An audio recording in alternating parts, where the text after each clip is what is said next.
I'm going to start off by pausing it right away. Okay, so I'm going to do number 3. So this is a programming challenge. In the textbook, Visual C# 2015 by Joyce, Farrell, I guess. This is chapter 10, programming exercise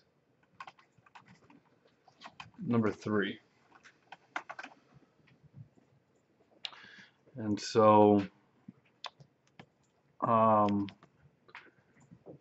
it's going to follow through the steps. Create an application named order demo. So I guess first thing I would do is I'd name my main C# file order demo. So the class is called order demo. That uses 5 order objects. So we have to declare a class of order.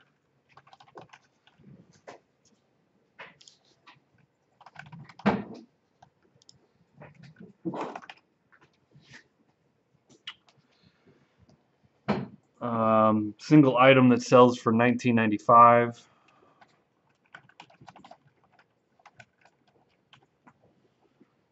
The class has 4 fields to hold the order number,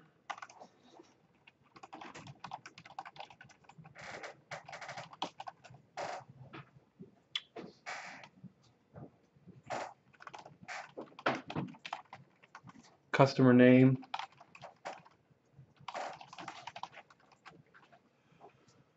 quantity,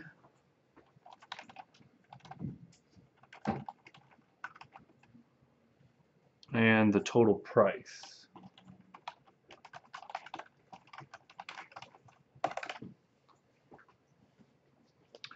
Create a constructor that requires parameters for all the fields except for price.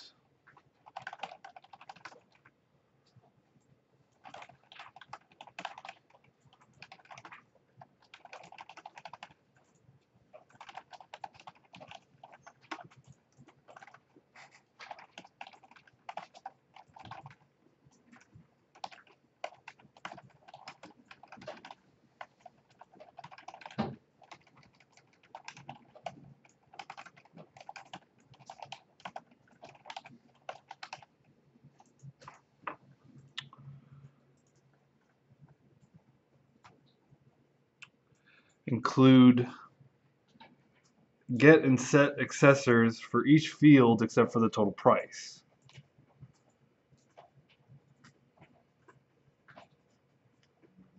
For each field except for the total price.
the field is calculated as quantity ordered times unit price whenever the quantity is set.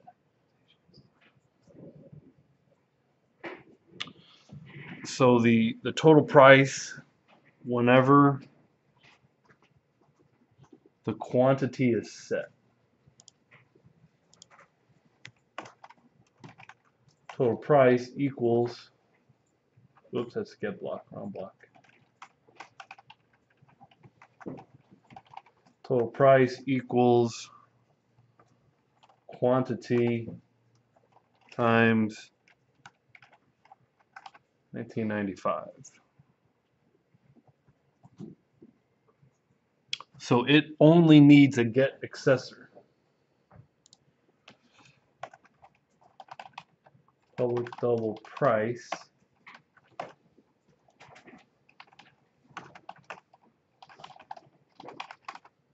whoops. It's called total price.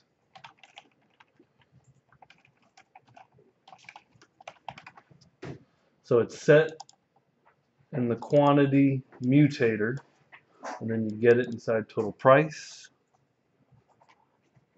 Also create the following for the class. An equals method that determines when two orders are equal if they have the same order number.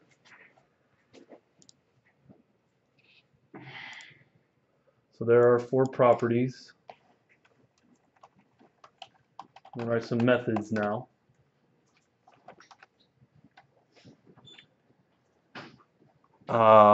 Public turns bool.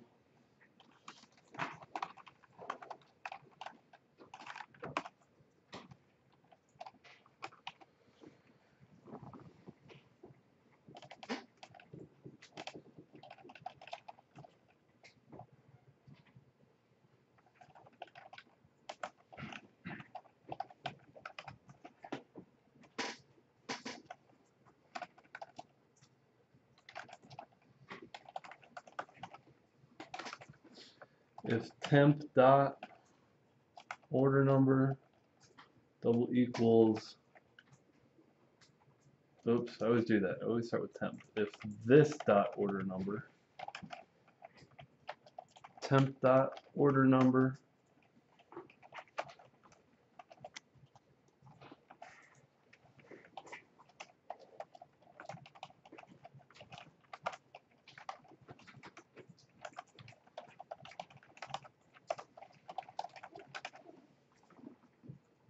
okay, so we overrid the bools. If the two orders are equal, that's true, otherwise return false.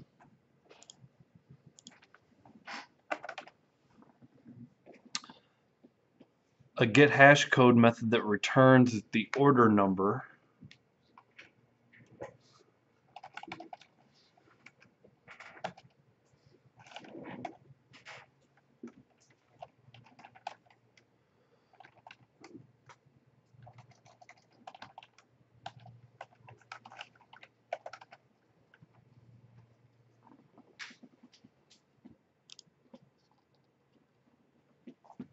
That's a little straightforward. Returns the order number. We didn't talk too much about get hash code in the lecture, but it's a unique value for an item or for an object. So since order's unique value should be order number, get hash code is just returning that value, order number. Yep. What did you return in the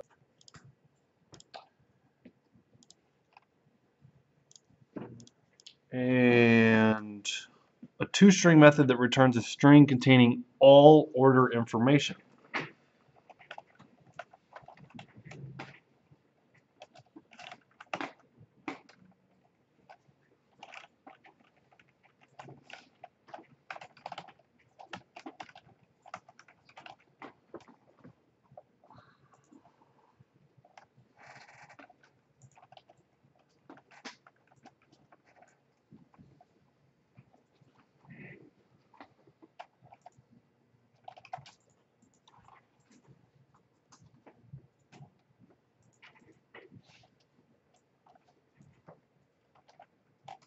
G? Yes. order number has a customer name of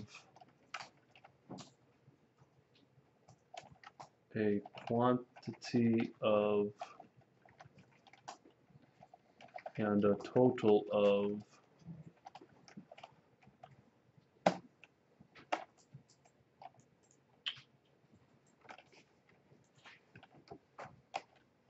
order number property,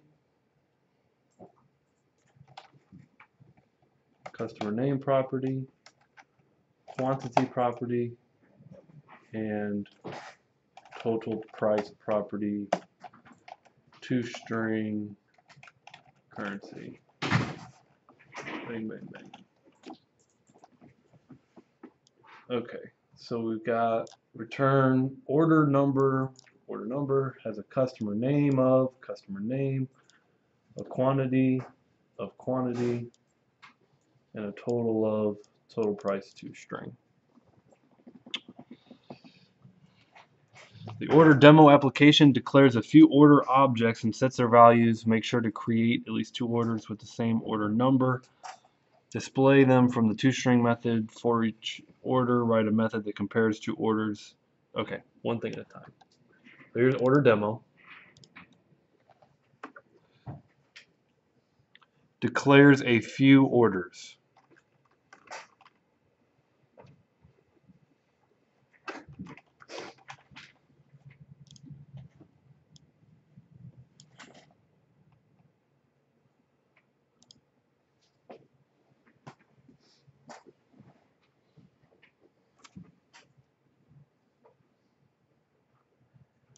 Since the price is set on the quantity, I'm going to change one thing here. I'm going to make the price go through the quantity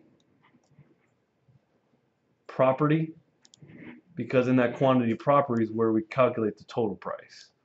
So instead of directly setting total price, or instead of directly setting quantity equal to the field, I'm going to set it the property equal to the parameter.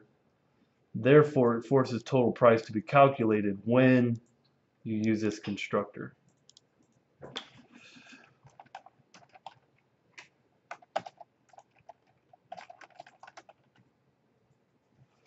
Order number 123, customer name Gudmstead, quantity of 5.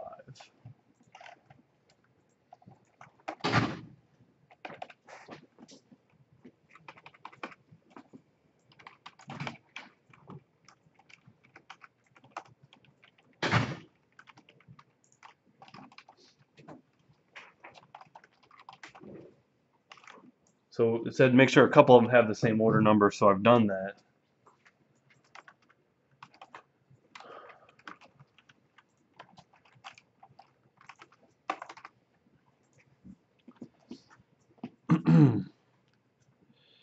Okay, so we have declared a few order objects and we've set their values. We have two orders with the same order number. Display the string from the two-string method for each order.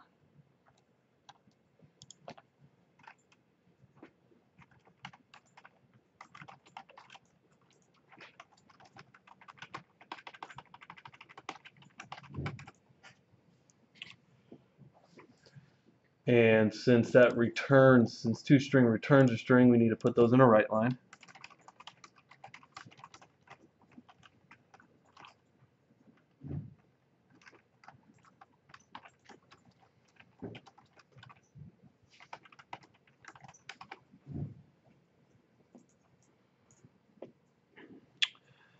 Okay.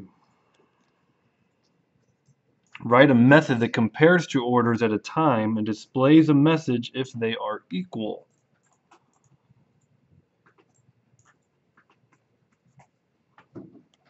Send the orders you created to the method two at a time and display the results. So write a method that compares two orders at a time and displays a message if they are equal. So we're back here writing another method.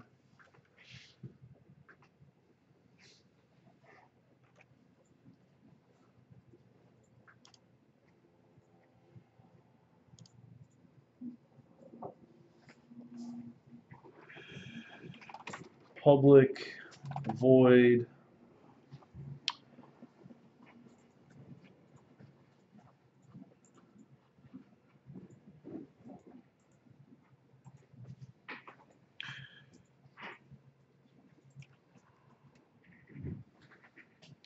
this is essentially the equals method.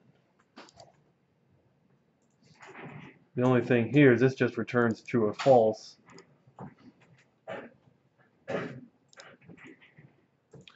But we can write a method to compare order 01, order 02,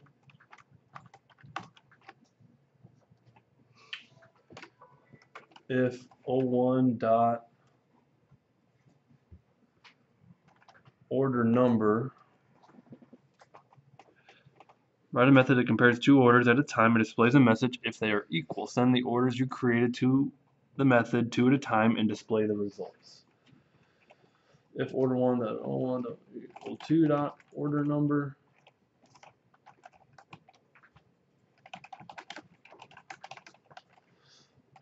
these orders are equal. Else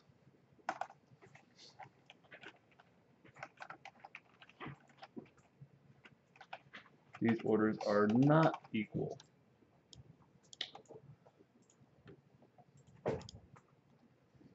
So then we could say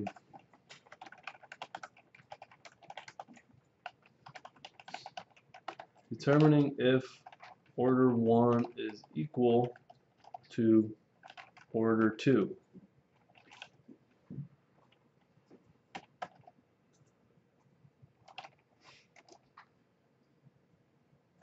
I'm going to make this a static method.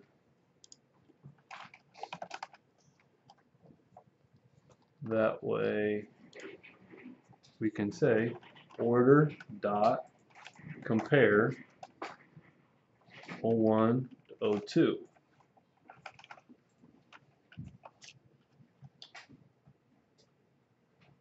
And let's make it return a string.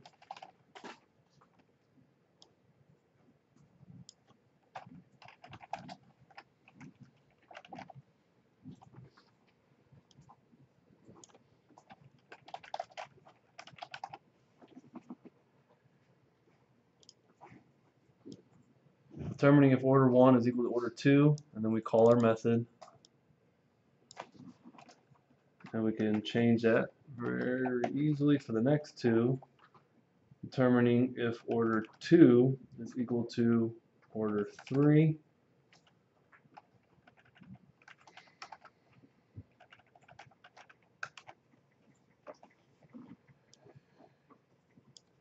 And the first one should be equal to 2, but 2 should not be equal to 3.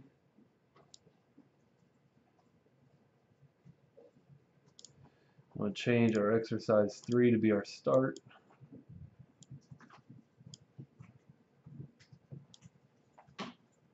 Okay, so there's our toString method.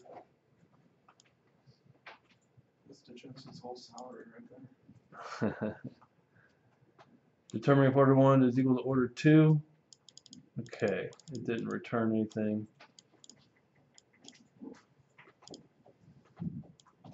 Because I need my placeholder.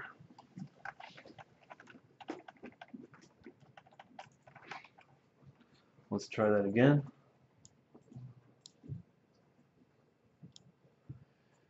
These orders are equal, these orders are not equal. So that's the expected results.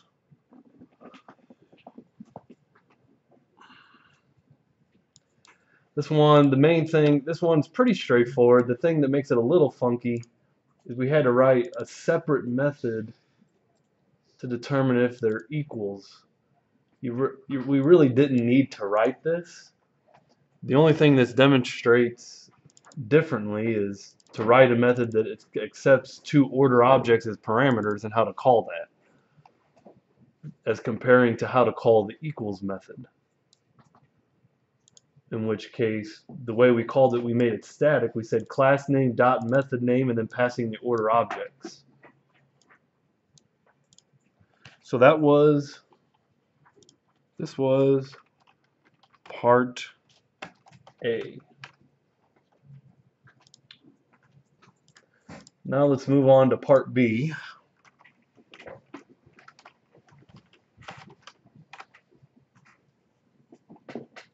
Using the order class you created, write a new application, order demo 2, that creates an array of 5 orders. Prompt the users for values for each order. Do not allow duplicate order numbers. Force the user to re-enter the order when a duplicate order number is entered. When 5 valid orders have been entered, display them all plus a total of all orders. So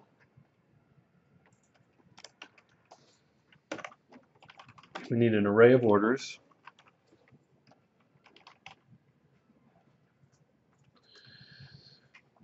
I'm just going to call it my order set.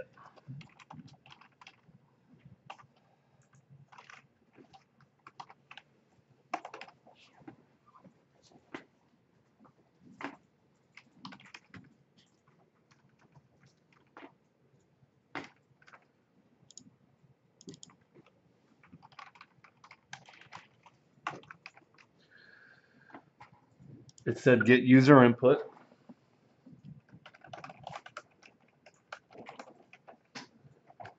Please provide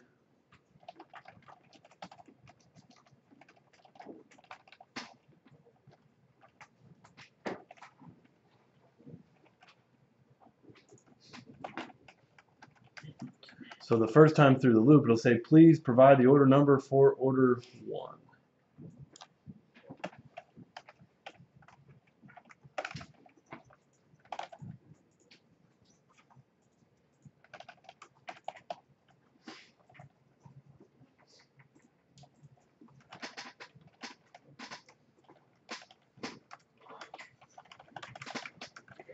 Go and get the input from the user.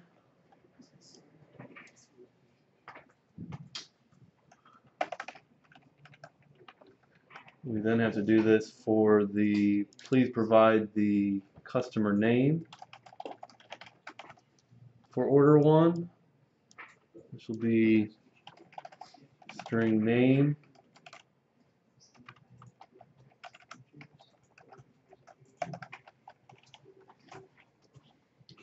Please provide the order quantity.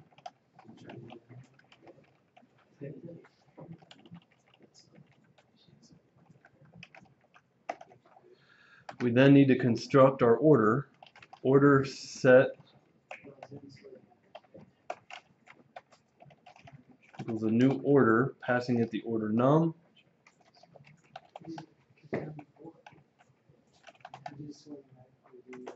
The quantity.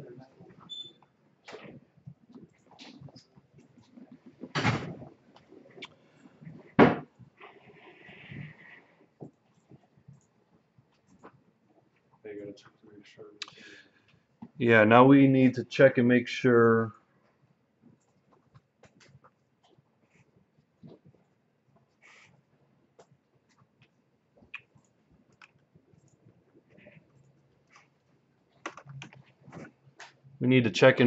that the orders aren't equal.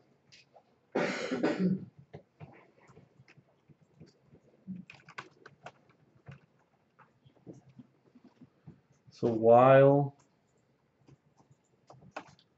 I is greater than, because we're not checking when we're going to have one order. So when I is 0, we don't need to check. So while I is greater than 0 and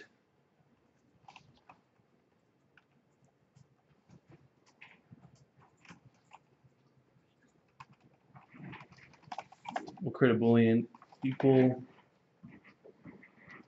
order num.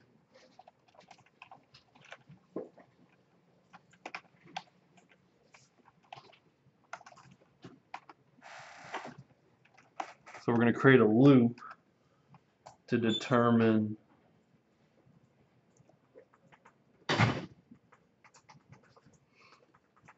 if the order numbers have been checked against one another, but you can't compare, you're not going to compare it against, you know, when I is 0 because we don't have another value.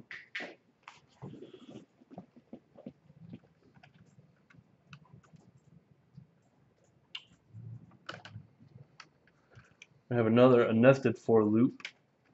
We're going to start x equal to 1.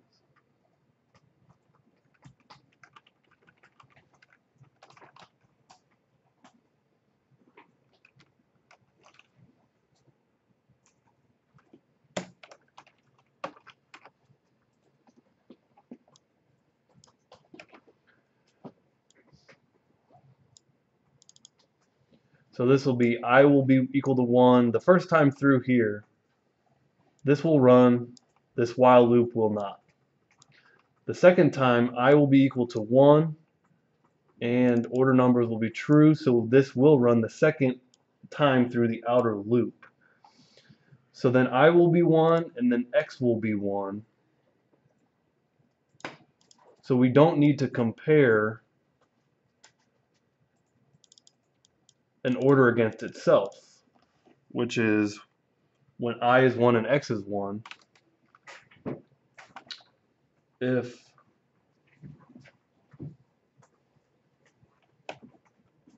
I equals 1 and x equals 1,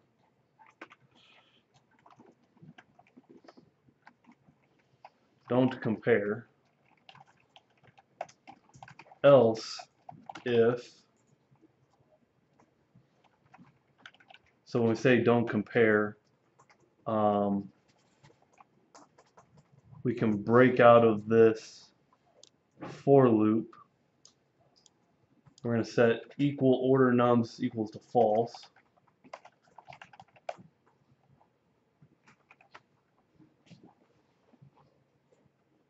Which will break us out of the loop. Because we don't need to compare the order number against itself. Else if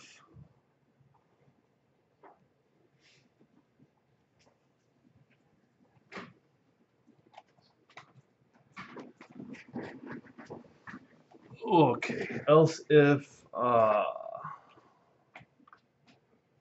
order set sub I dot equals order set sub x, they return true.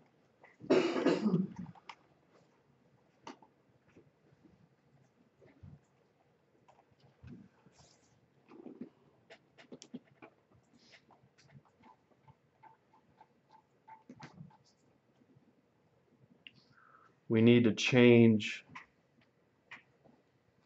the second value.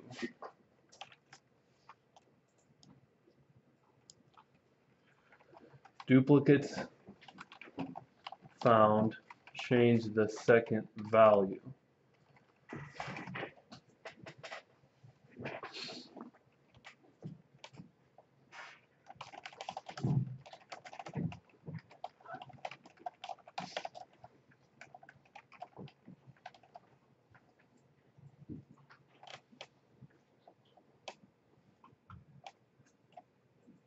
Or instead of changing, please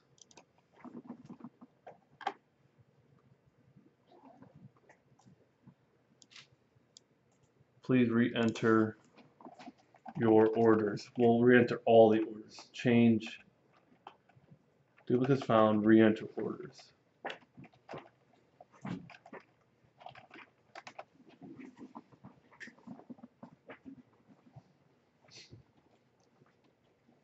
So we're re-entering all the orders. Yeah, I think we need to re-enter all the orders because if you just change the second order, you might change it into another order that already exists. So I think you just need to re-enter them all. I guess you just set back down to 0. Yeah. So let's put a semicolon here.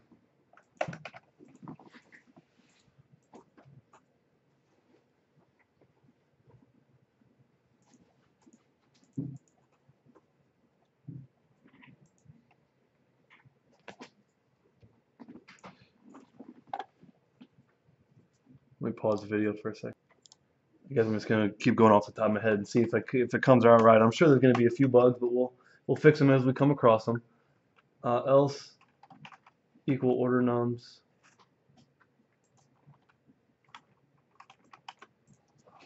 I had a nested for loop yesterday. I did this problem yesterday. I had a nested for loop in here, which is still nested. I think this while loop needs to go around all of this. So I'm going to take this while loop out.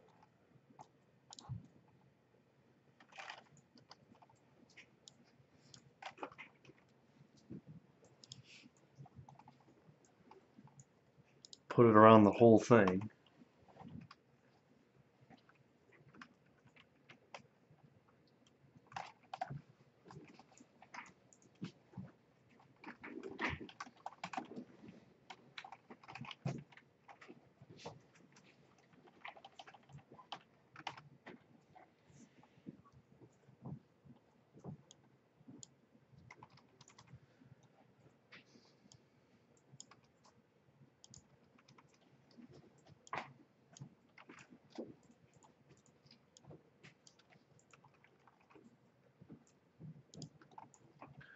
Okay, so let's walk through this. We got our orders. We assume there are going to be equal order numbers. We ask for input.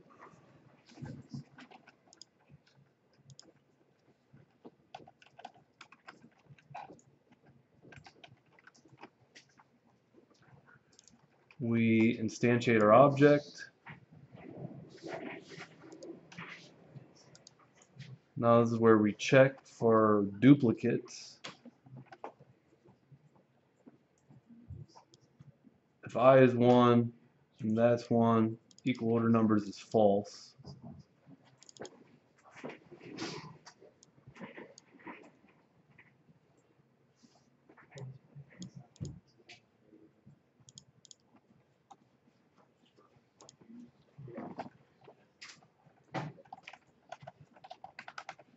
Otherwise, if they find an equal order number, we set it to true. Otherwise, it's false.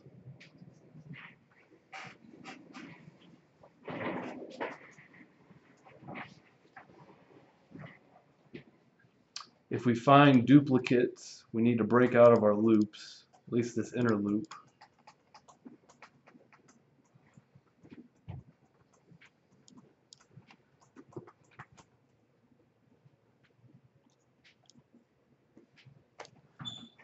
I keep moving this while loop. I think it needs to be on the outside of it all.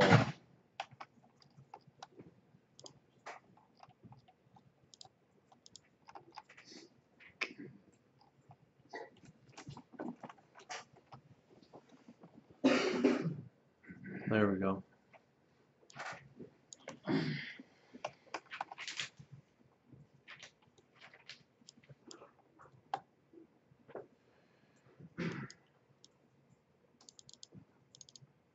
They're not the same. If they're the same order number, equal order numbers equals true, then we're going to break out of both loops by setting I and X equal to something that'll break it out. So I know 6 is enough for both for loops to be false here and here.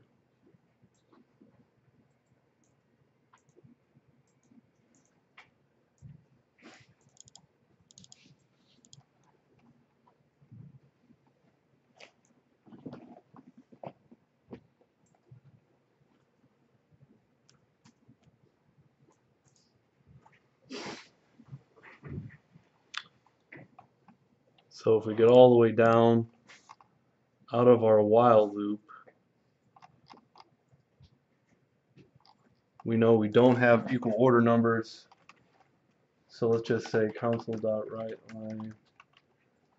Thank you for entering 5 valid orders. If we get to the end there. Now I'll follow my logic through. This is pretty intense stuff for programming challenge number 3. That's why I'm doing this one on the board. And again, I make mistakes too, so I wouldn't be surprised to find that something's off. But generally, if you have order numbers, you continually ask for those order numbers. You've got 2 nested for loops that you could test. For example, order 0 against order 1.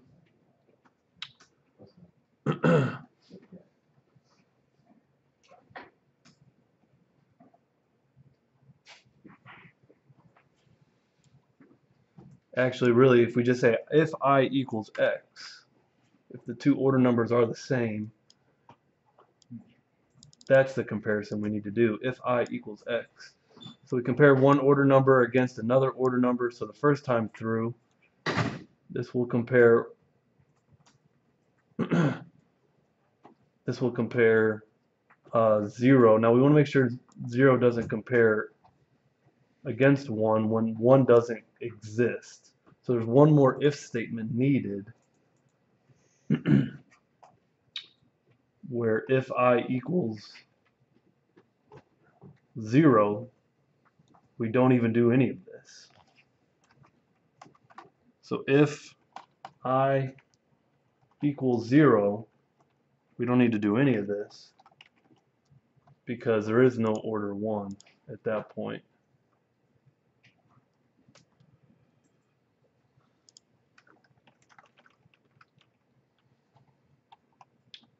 If I does not equal 0, then we go in here and compare all this. Okay. Let's just see how this works. I highly doubt it works the first time through.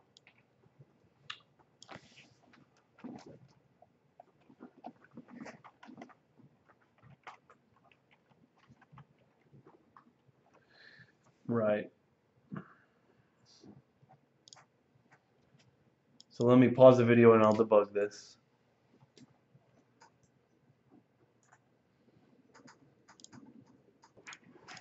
So from debugging, these for loops, this inner for loop is continuing to loop, but we only have one order created. So inside of this inner for loop is where I'm going to create my orders.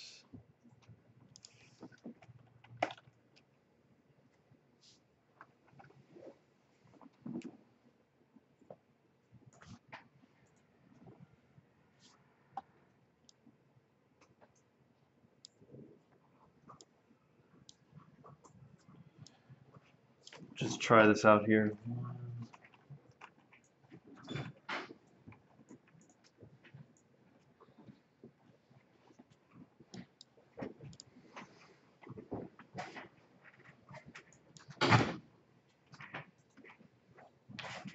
Give me the wrong order numbers.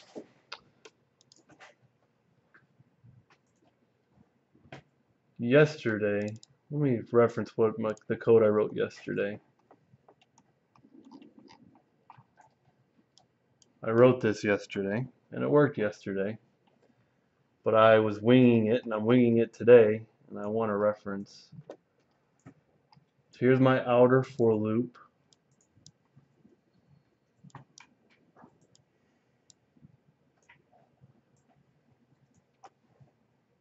My inner for loop, get the order. So to compare it to the one today, these were on the outside. So I had it right originally.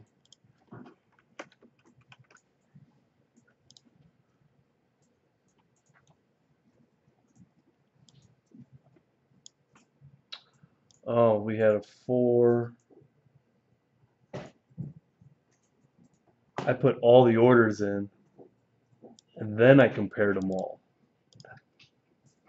That's what I'm doing differently here. I just need to go ahead and loop, put all the orders in, and then start my comparisons. So let's change that to match. That makes most sense. So here we put all the orders in.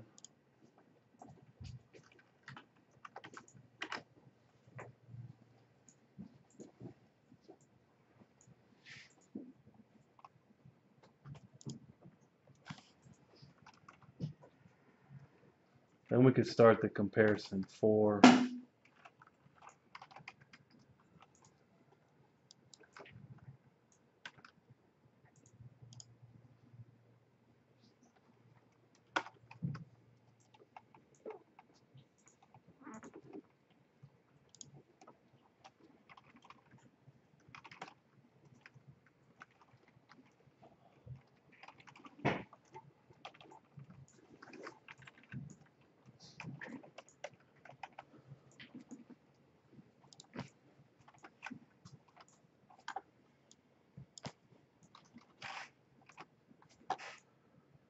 okay, so 4, 4, outer one starting at 0, inner one starting at 1. 4, I started them both at 0 on this one, so I'm just going to match because I know it works, so I'm just trying to replicate that, what worked yesterday. Starting them both at 0.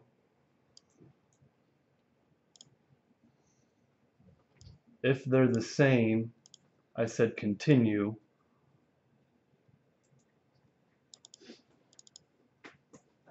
Which a continue will break you out of the current iteration of the inner loop.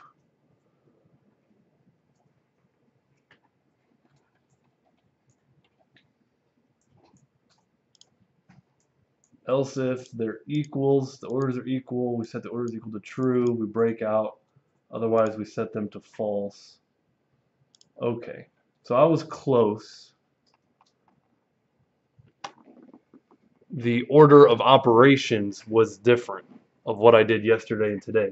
The order of operations meaning I put all the data in and then I checked for duplicate orders. I didn't check for duplicate orders as I was putting the data in. So let's see if I start this. Again, it's all based on the order number. So 1A, 1, 2B, 2, 3B, 3, 4B, 4, 5B, 5. Okay, so here it says thank you for entering 5 valid orders. Then we're going to duplicates. Let's try putting in a duplicate.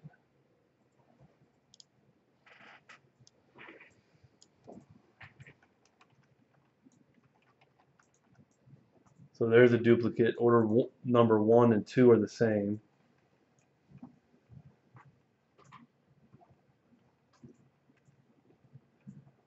And it says duplicates found, please re-enter your orders. So let's put in duplicates again.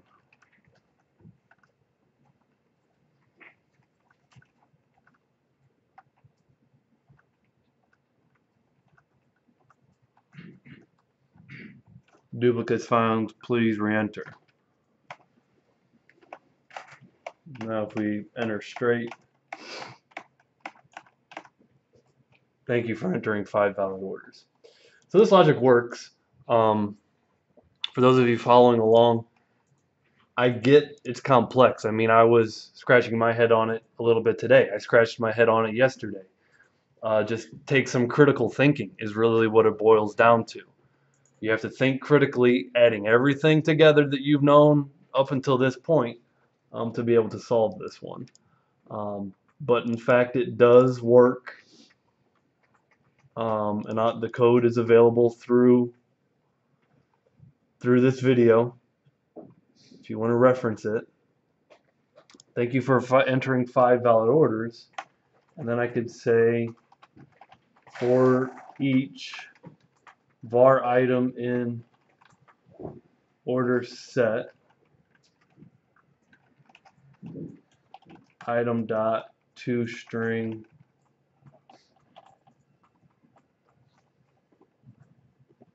and that'll call the toString for each order. So if the order number is for 1, Gudmstead order 1, order number 2.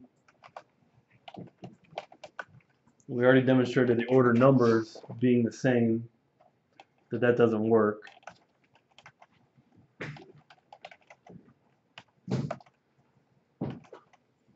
Of course you can't do that. Can't make that mistake. You have to type something in.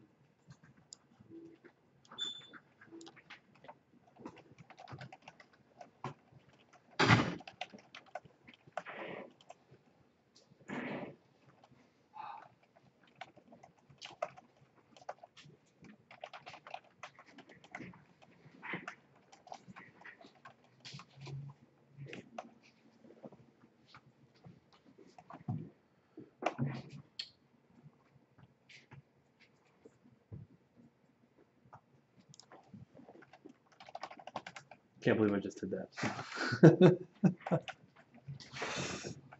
That's been my mistake all day.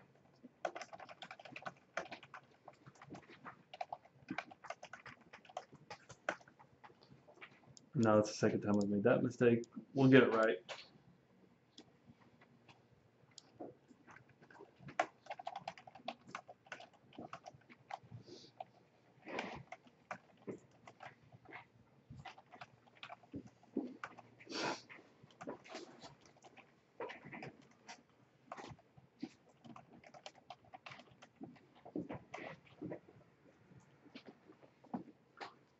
And we display all of the orders, all of the customer names, the quantities, and their totals.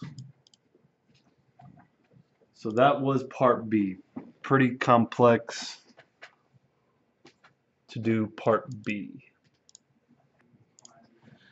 Okay, I'm going to move on to part C, which says create a shipped order class that derives from order.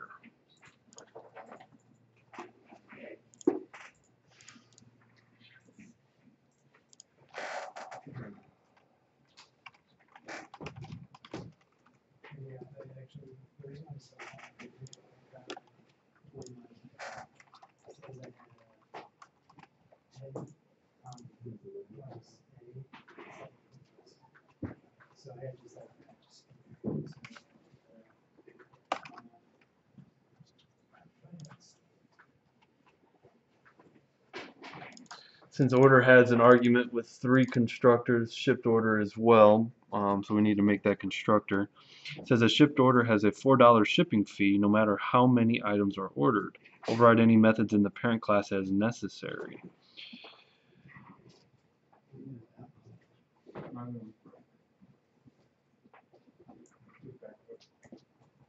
And then basically the same thing as part B is where you're creating 5 shipped orders instead of 5 orders. Yeah. Public shipped order, and basically the only thing is it's got a $4 extra in the fee. So an order number, customer name,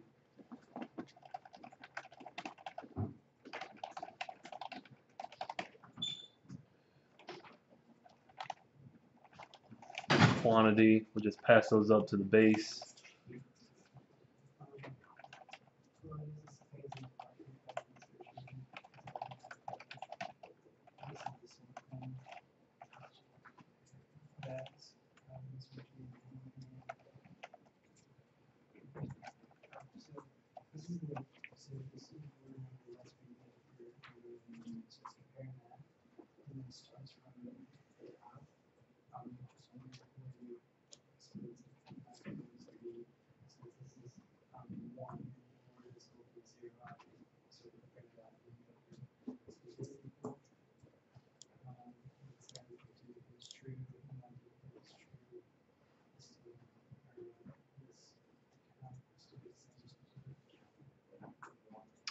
I'm going to add a constructor here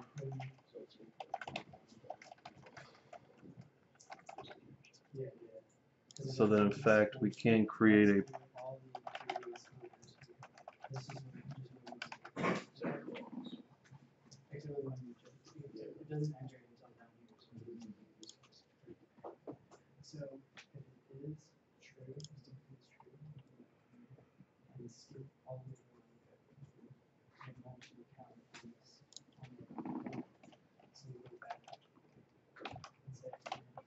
create a virtual property called quantity, so that inside of shift order we can override it.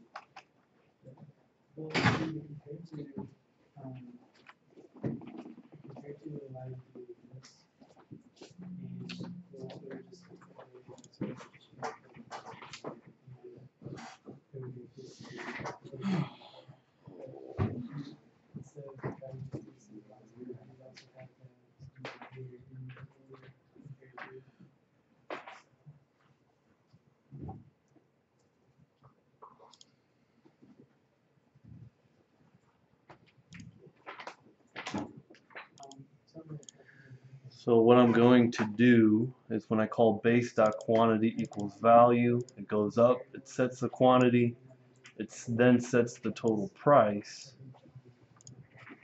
But I'm going to change total price to protected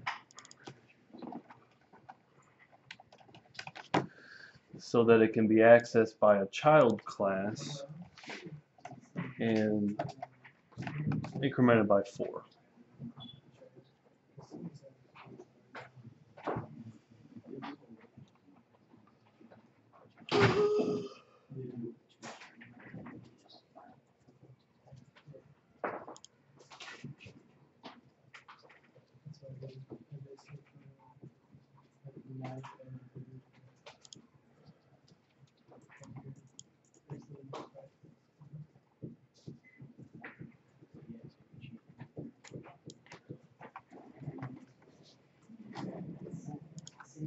Then I'm just going to copy part B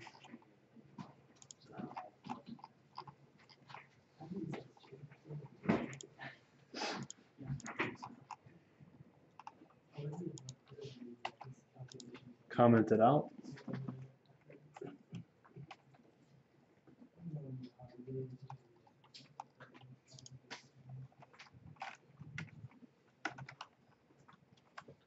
Paste it.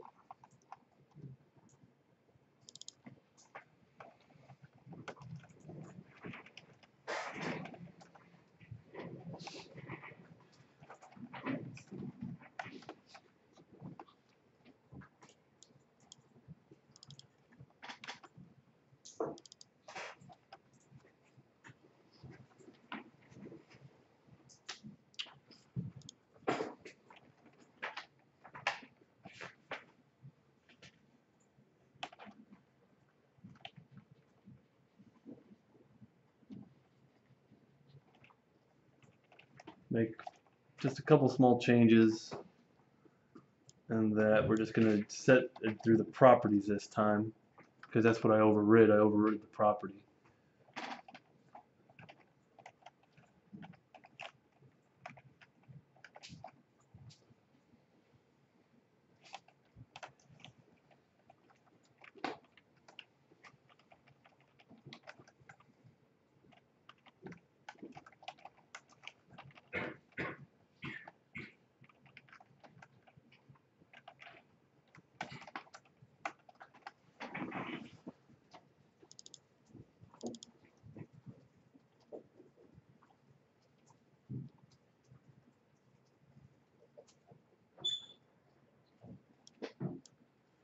Thank you for entering $5 shipped order. Really, the only difference is going to be the price in these.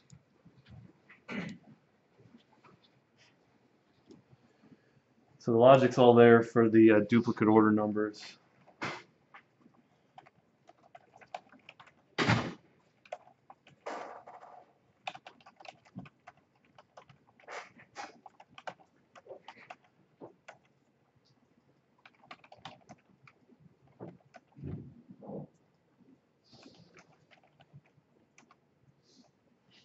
and you can see that the darn it, I did not mean to get rid of that, but the prices were updated accordingly. So part C was done correctly. Really, there's not a whole lot changed, just created a shipped order.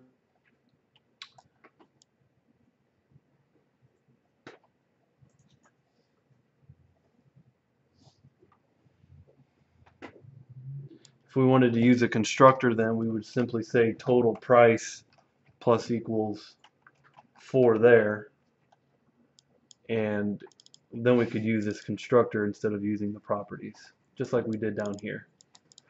It would work the same way. It would set the total price in the constructor right here, quantity, so it'd still set the total price as we'd want it.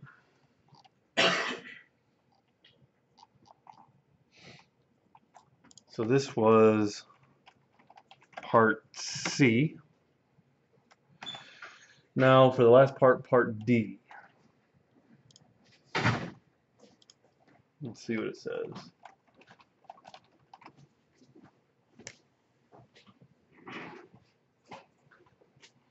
Make any necessary modifications to the shipped order class so that it can be sorted by order number. Modify so it displays orders that have been sorted. Well, we did that in a previous chapter by implementing iComparable. And when you implement iComparable, you have to implement the interface compared to.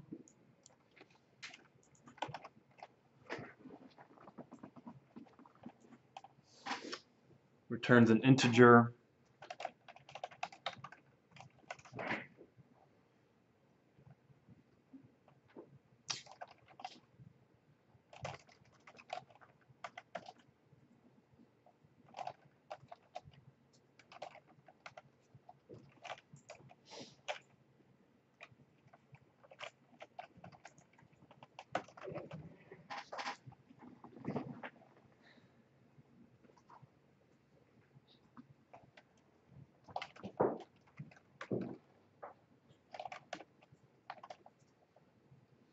Remember, get hash code, return the order number.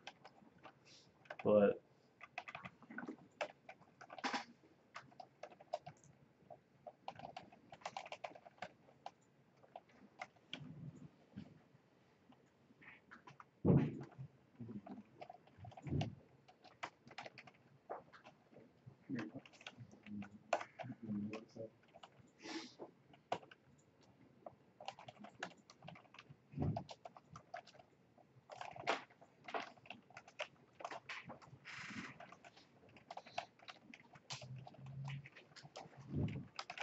so really, this is just something from another chapter.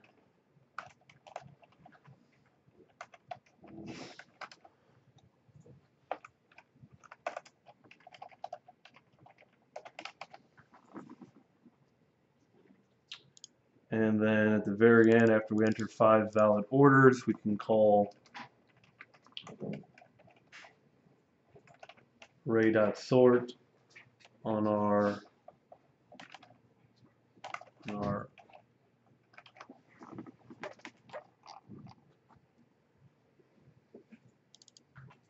array of shipped orders, so that it will order them in ascending order and then output them.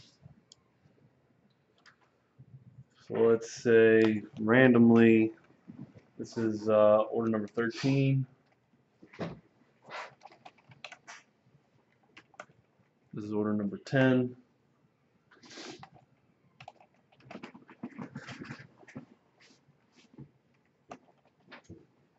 Order number 1.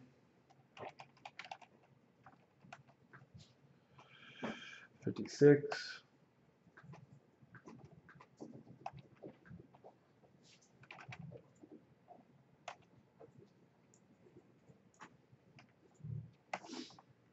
Order number 5.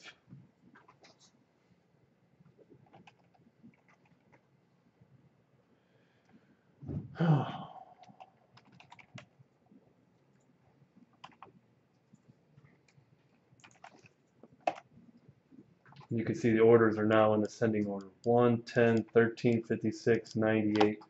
With all their customers, no duplicate order numbers, all different quantities and prices based on a shipped order, not an order. So that's one heck of a programming challenge. I think that's probably one of the harder ones in the chapter, but I just wanted to do that and took just over an hour.